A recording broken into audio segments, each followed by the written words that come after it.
Maligayang pagdating. Sa ngayon, mahigit 1 milyong tao sa pinakamahalagang yaman ni Vladimir Putin ang biglang nawalan ng kuryente. Ang tinutukoy ko ay ang Crimea. Nasusunog ang Crimea, bumagsak ang power grid at ang malawakang paglikas ng mga natatarantang mamamayang Ruso ay nauwi sa isang nakakatakot na pagkakaipit. Pero alam mo, ang pinakabaliw na bahagi ng sakunang ito ay kung paano ito nagawa ng Ukraine. Sa nakalipas na 48 oras, nagsagawa ang mga puwersang Ukrainian ng isang tunay na masterclass sa psychological warfare at tactical na panlilinlang.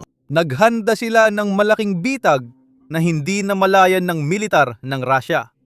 Ngayon, naputol na ang mahahalagang linya ng supply. Bumagsak ang mga presyo ng ari-arian at dahil sa matinding kakulangan sa gasolina, libu-libong tumatakas na Ruso ang literal na naipit sa peninsulang ito. Mabilis lumalala ang sitwasyon, kaya sa unang pagkakataon sa digmaang ito, desperadong sinusubukan ng pangunahing propagandista ng Russia na kumbinsihin ang publiko na hindi matatalo ni Putin ang kanyang pinakamalaking gantimpalang geopolitikal. Sa video na ito, pag-uusapan natin kung ano ang patibong ng Ukraine sa Russia, ang pagbagsak ng lohistika ng Russia, at kung paano ginawang meme ng internet ang Kremlin. Kumusta? Ang pangalan ko ay Sam, at ngayon alamin natin kung paano tayo nakarating dito. Mas partikular kung paano tayo nakarating dito sa Crimea. Ngayon, para maintindihan kung bakit naging epektibo ang pag-atake kagabi, kailangan nating maintindihan ang paghahanda na nagbigay daan dito. Kaya balikan natin ang 2 gabi na ang nakalipas. Hunyo 21. Iyon ang gabing nagsimula ang lahat. Lumabas din na isa ito sa pinakamalinis na estratehikong panlilinlang sa digmaang ito. Nung gabi ng ika-21, naglunsad ang puwersang Ukranyano ng tumpak na pag-atake na hindi lang sa mga refinery o imbakan ng gasolina, bagay na madalas na nilang gawin. Pero tinarget nila ang isang bagay na tunay na kailangan ng Russia, ang depensa sa impapawid ng Russia. Tingnan ninyo ang ulat na ito. Sinira nila ang 4 na radar station ng S-400 anti-aircraft missile systems ng Russia. Bukod pa rito, sinira rin nila ang 2 Pantsir baril at missile system ng Russia. Ngayon, napakahalaga ng mga sistemang ito dahil lahat ng 6 ay nakalagay sa Kerch Bridge, ang tulay na nag-uugnay sa mainland Russia papuntang sinakop na Crimea. Ngayon, gusto kong mag-imagine kayo bilang isang general ng Russia nakakakita lang ng pag-atake na ito. Matagumpay na inatake at natanggal ang 6 sa inyong air defenses sa tulay na gustong protektahan ni Putin. Ano ang iisipin mo? Baka iniisip mong susunod na target ng Ukraine ang tulay matapos alisin ang air defenses doon. Maraming tao, kasama ako at mga mas matalino, tulad ni dating Navy SEAL Chuck Farr, ang nagsabi nito, bukas na para sa pagwasak ang tulay, kaya doon mismo tatama ang Ukraine sa susunod. At ito mismo ang dahilan kung bakit nagsimulang magpanik ang Russia. Nagsimulang magpanik ang mga general ng Russia. May satellite footage tayo magpapakita ng ginawa nila pagkatapos. Ang images ay kinuha ilang oras matapos ang pag-atake noong Hunyo 21. Makikikita mong nagmamadaling palakasin ng mga tauhan ng Russia ang depensa ng tulay. Nagtatayo sila ng harang, pinapalitan ang sirang air defense at naglalagay ng naval defense para hindi magamit ng Ukraine ang sea-based drone sa pagsira ng ilalim ng tulay. Handa ang Kremlin sa paparating na pag-atake sa tulay. Ngunit tahimik na pinaplano ng Ukraine na iba ang tamaan. Kita mo, kahit yung air defense na sinira ng Ukraine dati, nilagay sa Kerch Bridge para protektahan ang peninsula. Ngayong wala na ang mga air defense, mas maraming opsyon ang Ukraine para atakihin ang Crimean Peninsula. Ginawa na ito ng Ukraine.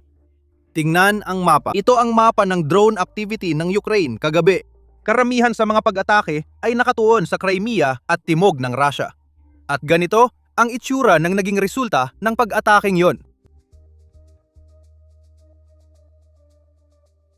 Ang apoy na nakikita mo, yan ang Kerch Thermal Power Plant, ang pinakamalaking pasilidad ng kuryente sa silangang Crimea. Ngayon, maraming apoy ang ginagawa ng planta na yan. Pero hindi ito nagagamit ng Russia para magbigay liwanag sa mga bahay.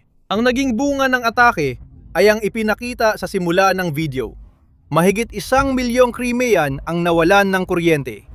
Mula sa populasyon ng peninsula na 2,400,000. Ibig sabihin, kalahati ng tao ay walang kuryente.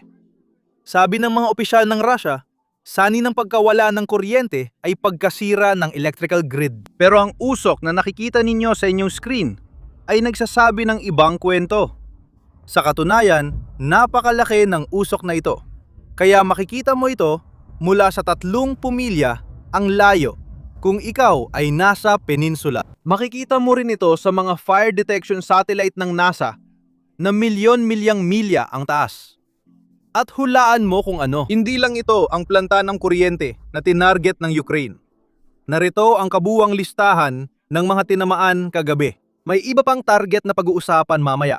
Pero bilangin mo muna ang mga planta ng kuryente na ginawa ni Chakfar. Sa bilang ko, may 4 na hiwalay na electrical site sa peninsula sa isang gabi. Kaya mahigit 1 milyong tao ang nawalan ng kuryente. May video clip tayo ng isa sa mga pag-atake. Panoorin ninyo. Inilatala ito ng isang Russian na residente sa Crimea. Нам пизда. We are fucked.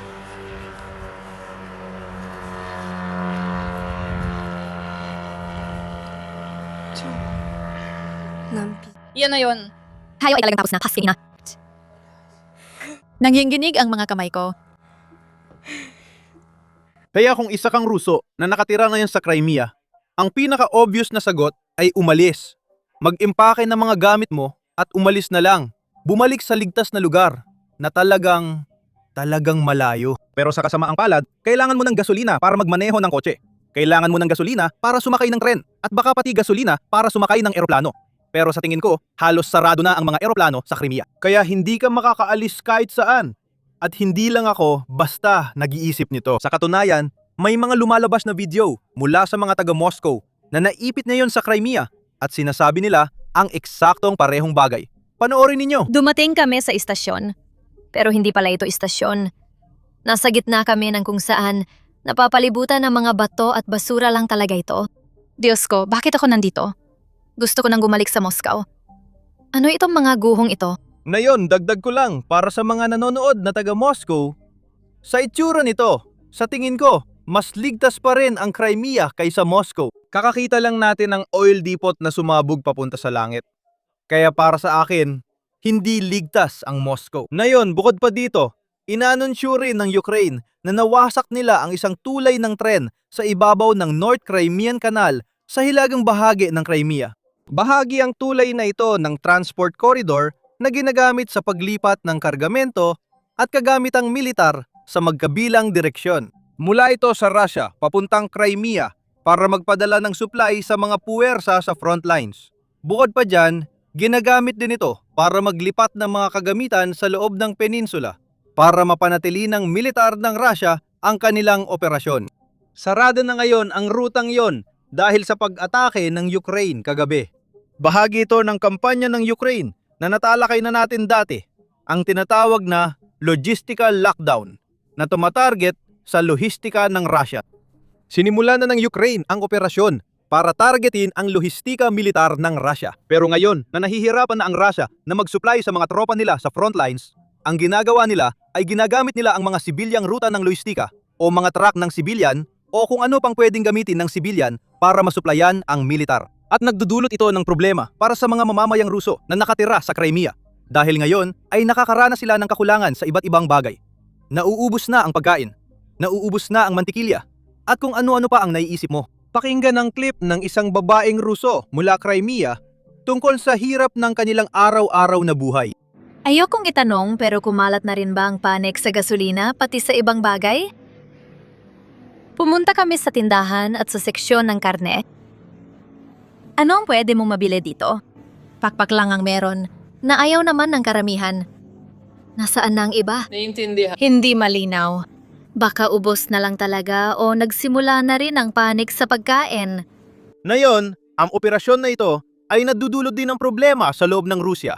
Hindi lang sa mga sinakop na teritoryo. Ang mga mamamayan ng Rusya ay nakakaranas ng kakulangan, hindi lang sa gasolina, kundi sa halos lahat.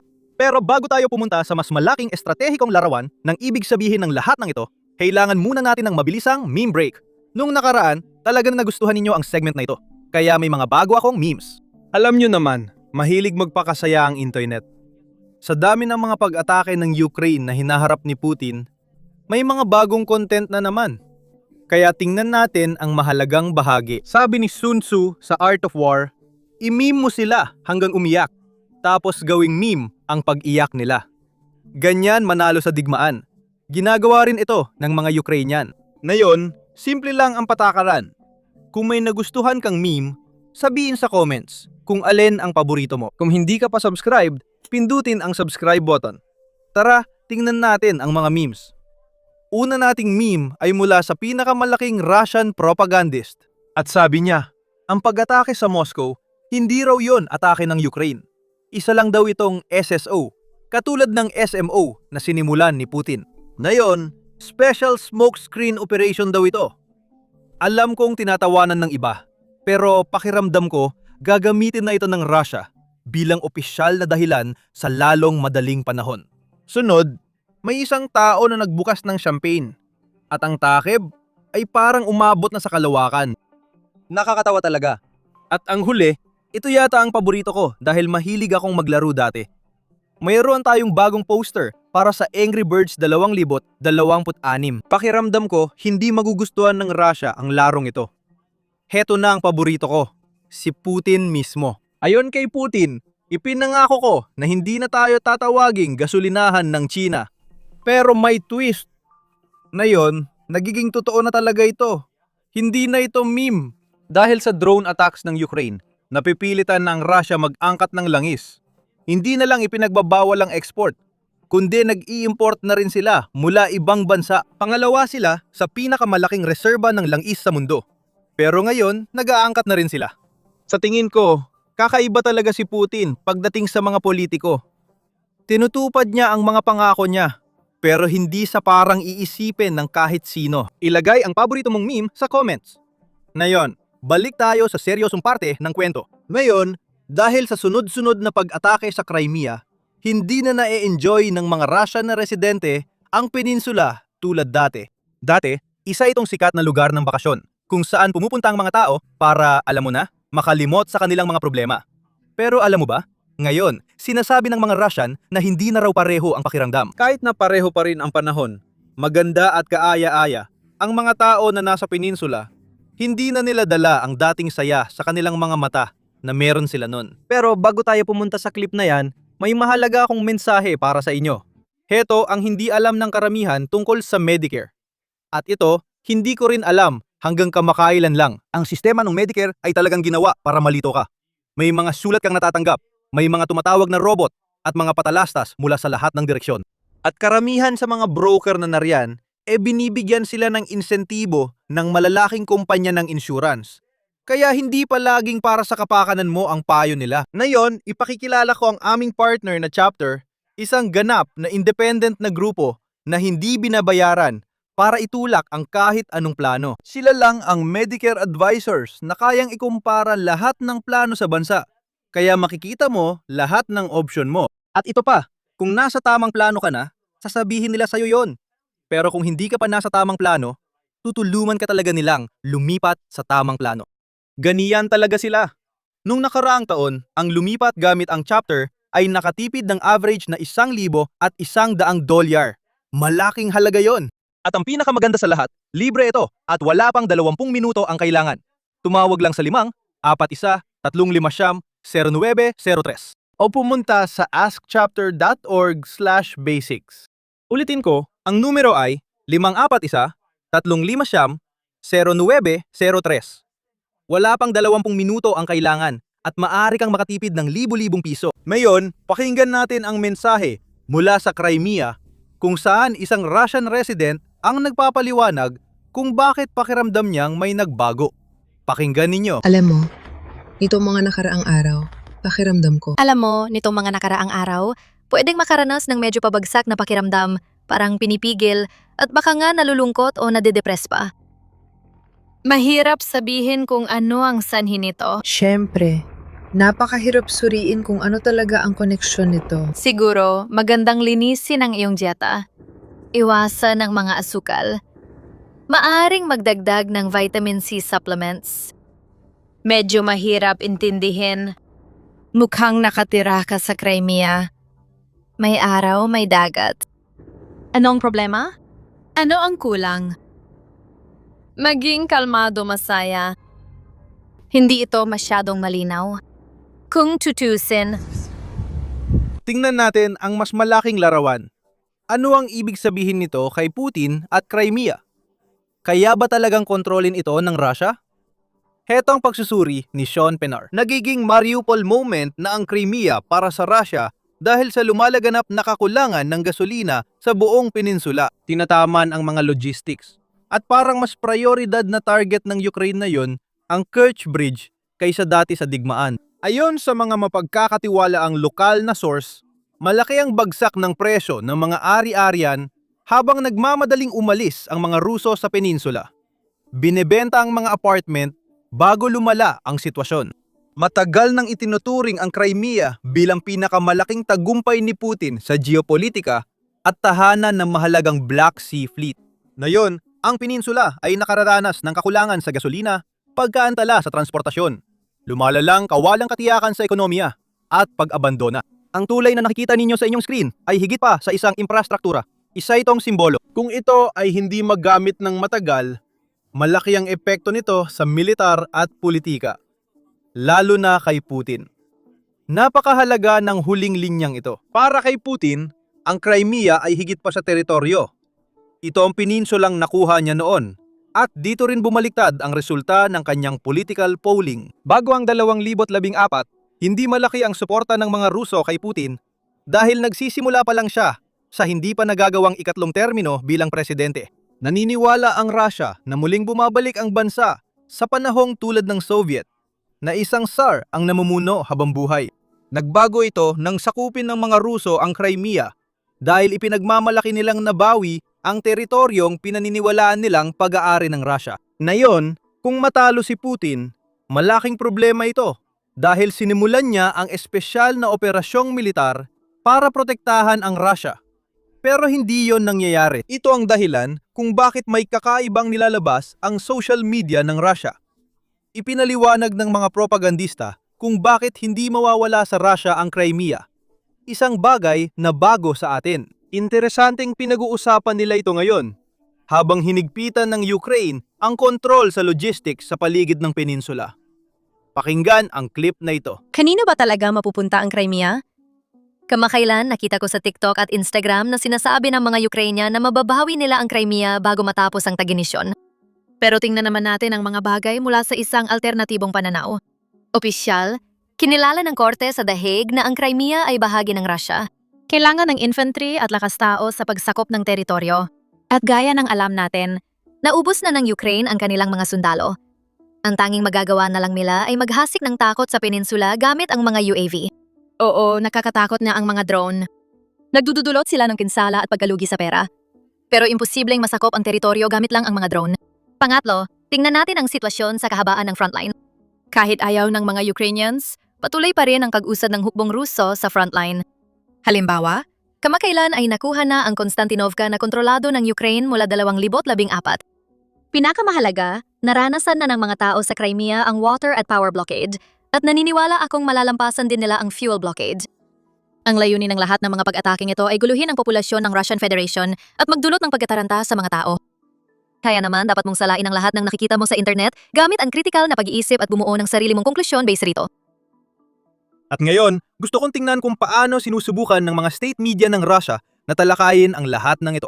Sa huli, bumibigay din ang mga kasinungalingang sinasabi nila sa publiko ng Russia sa bigat ng katotohanan. Alam ng mga tao ang sitwasyon sa Crimea at naririnig nila mula sa mga tumatakas kung bakit sila umalis. Ito ang dahilan kung bakit mahalagang tutukan ang state media ng Russia.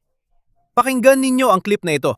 Na nagdadala sa atin sa usapin ng mga pag-atake ng drone ng Ukraine sa Crimea at sa maraming bahagi ng Russia.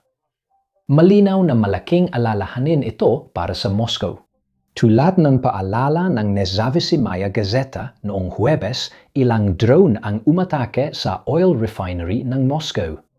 Inyulat ng komersant ang drone attack sa Crimea Peninsula. Isinagawa ang mga pag-atake sa, kabilang narito, ang ferry sa Kerch Crossing, ang oil terminal at ilang iba pang pasilidad ng enerhiya.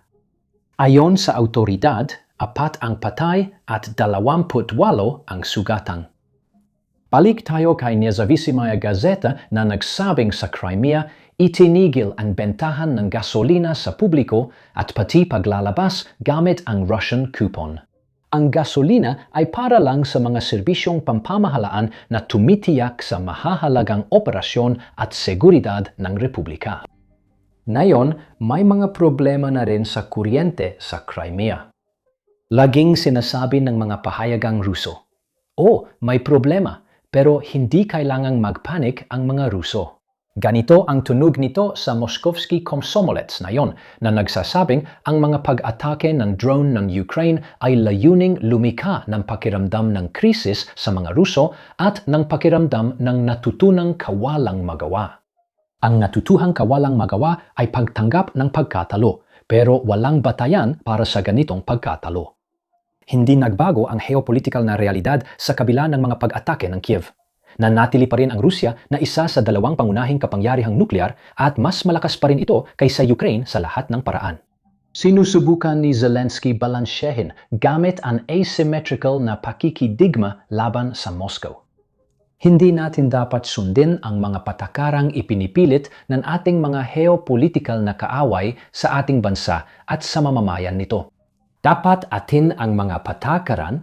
Ngayon, ang huling kwento ay mula sa eksklusibong video na ginawa natin kasama si dating Navy SEAL Chuck Farr. Ito ang battlefield breakdown na nagpapaliwanag ng totoong video mula Ukraine.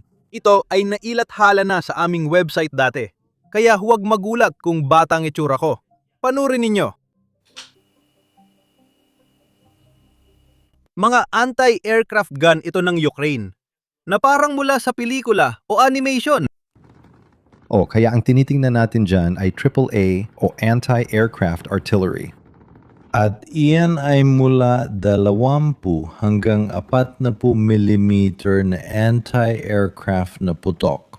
Habang pinapakinggan mo ang tunog, maririnig mo yung bahagi na parang chug, chug, chug. Malamang radar-guided ang baril na iyon kasi kung 3 bala lang kada putok, siguradong dapat tama ang target mo. Pero ito ay isang magandang halimbawa ng tinatawag na volume of fire. Karaniwang, ginagamit ito sa pagpapaputok laban sa mga Shahed drone na mas madaling hulaan ang kilos at mabagal.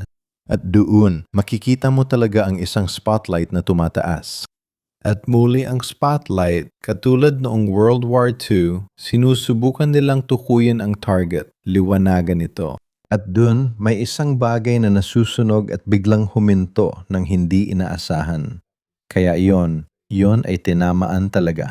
Ito rin ba ang baril na gagamitin nila laban sa misal o iba pa yon? Well, ito ay mga short-range na air defense system na AAA. Pwede itong gamitin laban sa cruise missile, pero parang tsamba lang kung tatamaan mo talaga. Merong ilang mga napaka-developed na AAA systems na ginagamit sa Ukraine. Isa sa mga ito ay tinatawag na Skynex system at parang kinuha talaga mula sa Terminator. Ito ay isang ganap na autonomong autocannon na pinapatakbo ng AI at ginagabayan ng radar. Kaya mong ilagay ito at maipoprograma mo kung ano ang gusto mong ipagtanggol nito. At kapag binuksan mo na, hahanapin, ilalock, at aatakehin ito ang kahit anong lumilipad sa paligid nito. Kaya ang ilan sa mga nakikita mo ay malamang na mga Skynex na baterya rin. Ang nakikita mo dito ay parang huling depensa sa ere, tinatawag na AAA. Alam mo, meron kang mga mas mahabang range na air defense system tulad ng Patriot at mas maikli ang range gaya ng NASAMS at Crotel. At pagkatapos, may mas maikling range tulad ng Stingers. Pinakahuling depensa ay AAA na ganito.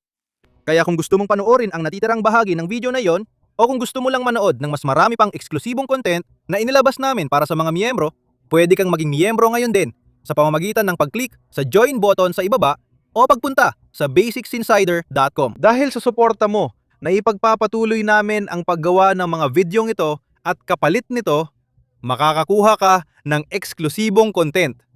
Kaya magmiyembro na para agad ma-access ito.